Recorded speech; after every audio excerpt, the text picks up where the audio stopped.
Oil ಸ್ಕಿನ್ಗೆ video ಹಾಕಿದ್ಮೇಲೆ dry ಸ್ಕಿನ್ಗೆ ನೀವು video ಹಾಕಿಲ್ಲ ಅಂತ ಕೇಳಿದ್ರಿ. ಇದು ಡ್ರೈ ಸ್ಕಿನ್ ಇರೋರಿಗೆ. ಸಿಕ್ಕಾಪಟ್ಟೆ ಡ್ರೈ ಸ್ಕಿನ್ ಇರೋರು ಬಾದಾಮಿ ಎಣ್ಣೆ ಗಾಣದಲ್ಲಿ ತಕ್ಕೊಡ್ತಾರಲ್ಲ ನ್ಯಾಚುರಲ್ ಆಗಿ, ಅದು ತುಂಬಾ ಒಳ್ಳೇದು. ಇಲ್ಲಾಂದ್ರೆ ಪರವಾಗಿಲ್ಲ, ನಿಮ್ಗೆ ಯಾವ್ದಾದ್ರು ಒಳ್ಳೆ ಬ್ರ್ಯಾಂಡ್ ಬಾದಾಮಿ ಎಣ್ಣೆ ಸಿಗುತ್ತೆ ಅಂದ್ರೆ ಆ ಬಾದಾಮಿ ಎಣ್ಣೆನ ತಗೊಂಡ್ ಬನ್ನಿ. ನೀವು ಸ್ನಾನಕ್ಕೆ ಹೋಗೋಕ್ಕಿಂತ 20 ನಿಮಿಷದ ಮುಂಚೆ ಮುಖ, ಕೈ, ಕಾಲು ಬೇಕಾದ್ರೆ ನೀವು ಇಡೀ ಪೂರ್ತಿ ಬಾಡಿ ಅಪ್ಲೈ ಮಾಡಿ ಒಂದು 20 ಮಿನಿಟ್ಸ್ ಆದ್ಮೇಲೆ ನೀವು ಯಾವ ಸೋಪ್ ಯೂಸ್ ಮಾಡ್ತೀರೋ ಆ ಸೋಪಲ್ಲಿ ನೀವು ಉಗುರು ಬೆಚ್ಚಗಿರೋ ನೀರಲ್ಲಿ ಸ್ನಾನ ಮಾಡ್ಕೊಂಬಂದ್ರೆ ಸಾಕು. ನಿಮ್ಮ ಡ್ರೈನೆಸ್ ಕಡಿಮೆ ಆಗುತ್ತೆ ಬಾಡಿಯಲ್ಲಿ. ಹಾಗೇನೆ ನಿಮಗೆ ರಿಂಕಲ್ಸ್ ಎಲ್ಲ ಬೇಗನೆ ಆಗಲ್ಲ. ತುಂಬಾ ಏಜ್ ಆದ್ರೂ ಕೂಡ ಏಜ್ ಆದವ್ರ ತರ ಕಾಣಿಸಲ್ಲ. ಅದು ತುಂಬಾನೇ ಒಳ್ಳೇದು.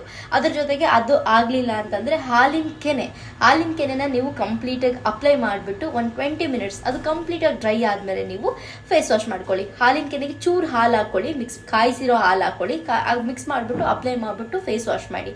ಸೊ ಇದು ಡ್ರೈ ಸ್ಕಿನ್ ಇರೋರಿಗೆ. ದಯವಿಟ್ಟು ಆಯಿಲಿ ಸ್ಕಿನ್ ಇರೋರು ಮಾಡಕ್ ಹೋಗ್ಬಿಡಿ. ಕಾಂಬಿನೇಷನ್ ಸ್ಕಿನ್ ಇರೋರು ಇಷ್ಟು ಜಾಗಕ್ಕೆ ನೀವು ಮುಲ್ತಾನಿ ಮಿಟ್ಟಿನ ಅಪ್ಲೈ ಮಾಡ್ಬೋದು. ಇನ್ನು ಕಂಪ್ಲೀಟ್ ನಿಮಗೆ ಸಿಕ್ಕಾಪಟ್ಟೆ ಡ್ರೈ ಇದೆ ಅಂತಂದ್ರೆ ಹಾಲಿನ ಕೆನೆನ ಅಪ್ಲೈ ಮಾಡ್ಬೋದು. ಮುಲ್ತಾನಿ ಮಿಟ್ಟಿ ವಿಡಿಯೋ ನಾನು ಇದೇ ಪೇಜಲ್ಲಿ ಹಾಕಿದ್ದೀನಿ, ಇದರಲ್ಲಿದೆ ನೋಡಿ. 60 ಸೆಕೆಂಡ್ 90 ಸೆಕೆಂಡಲ್ಲಿ ಕಂಪ್ಲೀಟಾಗಿ ಹೇಳೋಕ್ಕಾಗಲ್ಲ. ಪ್ರಿಯಾ ಆಂಕರ್ ಯೂಟ್ಯೂಬ್ ಚಾನಲಲ್ಲಿ ಆಲ್ಮೋಸ್ಟ್ ಎಲ್ಲ ಥರ ಸ್ಕಿನ್ ಕೇರ್, ಹೇರ್ ಕೇರ್ ವಿಡಿಯೋಗಳನ್ನ ನಾನು ಹಾಕಿದ್ದೀನಿ. ಒಂದ್ಸಲ ನೀವು ಚೆಕ್ ಮಾಡ್ಕೊಳ್ಳಿ. Thank you.